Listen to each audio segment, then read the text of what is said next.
Revenons un instant à Donald Trump, qui s'en est pris extrêmement violemment au pape Léon XIV, qui est en ce moment même en visite officielle en Algérie. La première ministre italienne, Giorgia Meloni, juge inacceptable les critiques de Donald Trump contre le pape. Le pape est le chef de l'Église catholique. Il est juste et normal qu'il invoque la paix, qu'il condamne toute forme de guerre, a dit Mme Meloni, outrée. On va écouter ce qu'a dit Donald Trump à propos du pape. Nous n'aimons pas un pape qui va dire qu'il est acceptable d'avoir une arme nucléaire. Nous ne voulons pas d'un pape qui dit que la criminalité est acceptable dans nos villes. Je n'aime pas ça. Je ne suis pas un grand fan du pape Léon XIV. C'est une personne très libérale et c'est un homme qui ne croit pas qu'il faille mettre fin à la criminalité.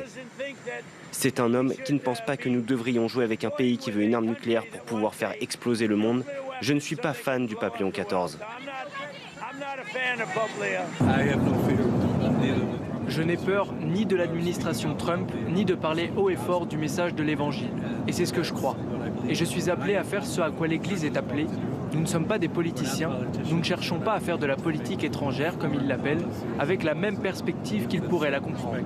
Mais je crois que le message de l'Évangile, la leçon des artisans de paix, est le message que tout le monde a besoin d'entendre aujourd'hui.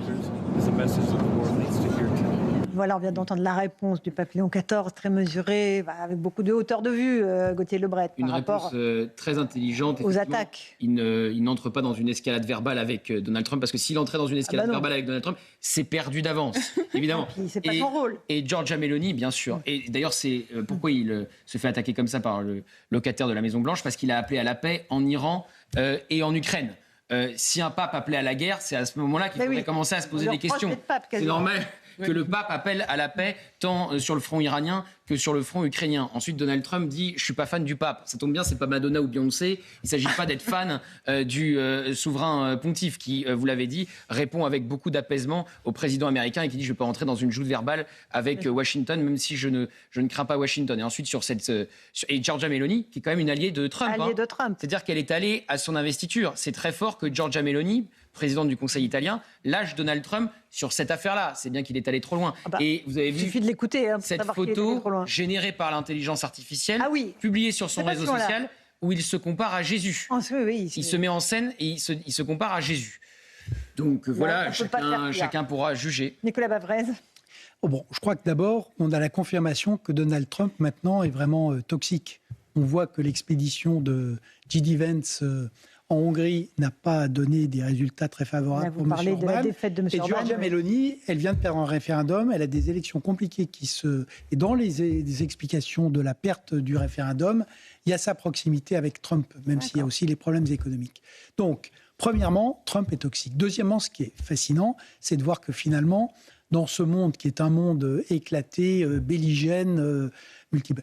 Finalement, il y a ces deux figures qui sont deux Américains. Et là, je dois dire que le fait d'avoir choisi le pape Léon XIV, il y a peut-être une divine providence qui existe pour le coup. Parce que la position qu'il incarne et qui va nous ramener à son voyage en Algérie, c'est qu'en fait, avec le fait qu'il est augustinien, Saint-Augustin a vécu la chute de Rome. Et donc, quand on regarde la cité de Dieu, il a essayé d'expliquer comment, dans un moment de grand bouleversement historique, il y avait la part des hommes, il y avait la part de Dieu, il y a du spirituel, du temporel, et comment il y avait la foi et comment il y avait la raison.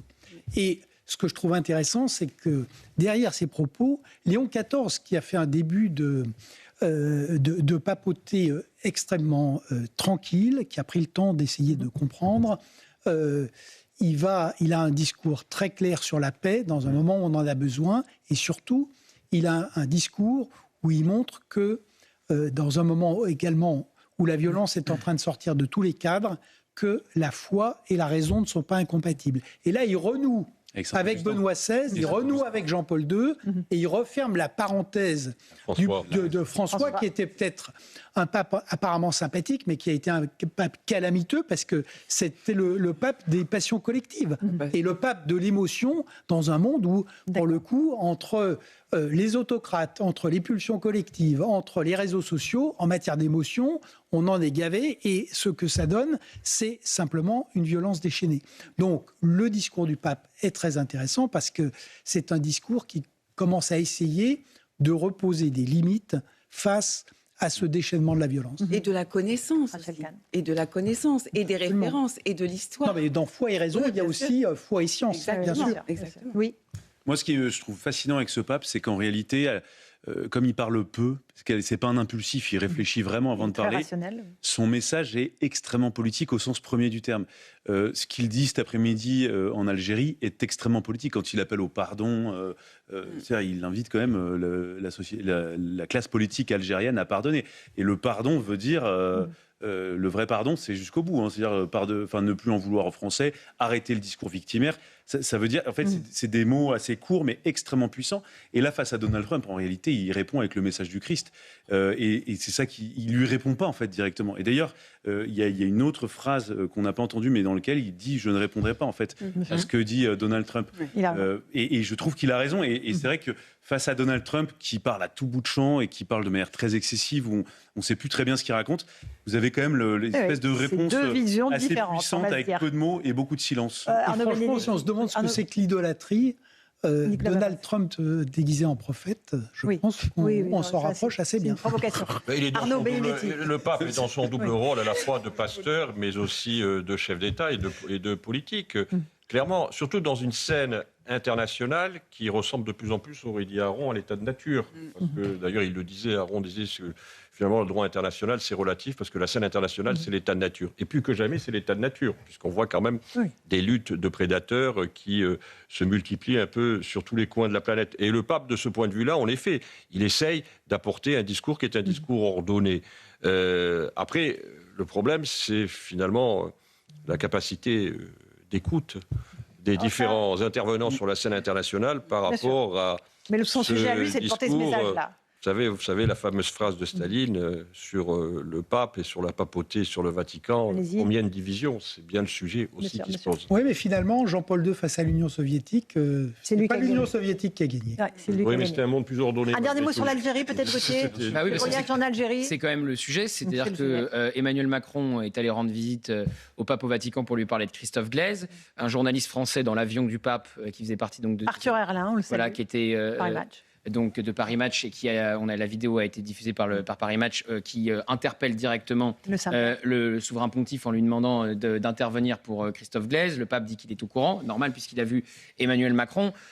Si vous voulez, j'y vois un peu bis repetita. J'y vois ce qui s'est passé avec Bolem-Sansal, où on est passé par le président allemand, par un pays tiers, pour essayer de sortir Bien sûr. notre ressortissant. Donc là, et je parle évidemment sous la gouverne d'Arnaud Benedetti, qui était très engagé dans le comité de soutien et qui l'a fondé de Bolem-Sansal. Là, avec Christophe Glaise, c'est pareil. On essaye de trouver un pays tiers, cette fois c'est le Vatican, et de passer par le souverain pontife. Donc c'est une forme d'impuissance qui ne fait que se répéter face à l'Algérie, où on essaye de trouver des canaux divers et variés pour essayer de sortir nos ressortissants de là. Alors je parle une fois qu'on a accueilli il y a une semaine, évidemment, Cécile Colère et Jacques Paris, c'est un succès, ça a mis 4 ans hein, pour le Quai Oui, d'Orsay, ça va. mais le bras de fer, c'est toujours pareil, c'est-à-dire que c'est une stratégie à chaque fois de l'apaisement. Avec l'Iran, on n'a pas répliqué après le bombardement de notre base. Aux Émirats Arabes Unis, on n'a pas répliqué après l'assassinat d'Arnaud Frion par des drones liés au régime iranien.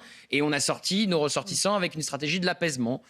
Bon, quid de Christophe Glaise? Attendons qu'il rentre à la maison. Dernier mot, Nicolas Bavard. Juste d'un mot pour dire que ce qui est intéressant aussi chez Léon XIV, c'est que ce n'est pas un voyage en Algérie. Évidemment, Léon en XIV. France, de Léon XIV, pardon, c'est que c'est vraiment une tournée en Afrique. Et à un moment donné, où on a complètement oublié ce continent, parce que tout le monde a eu les yeux tournés vers l'Ukraine. Maintenant, c'est le Moyen-Orient. Il y a eu un bout de Taïwan Oui, entre-temps. enfin, tout le monde ne l'a pas Et- oublié. Hein. Et l'Afrique, De- c'est un continent qui est vraiment fondamental, Majeur. évidemment pour elle-même, pour l'Europe et pour l'avenir du XXIe siècle. Par ailleurs, Et pour la Chine, accessoirement. il y a 300 millions de catholiques sur ce continent, mais c'est surtout un continent décisif pour le XXIe siècle. Donc c'est bien aussi d'arriver dans cette actualité qu'ils appellent à remettre un peu de vision de long terme, des enjeux. un peu plus juste et équilibrée.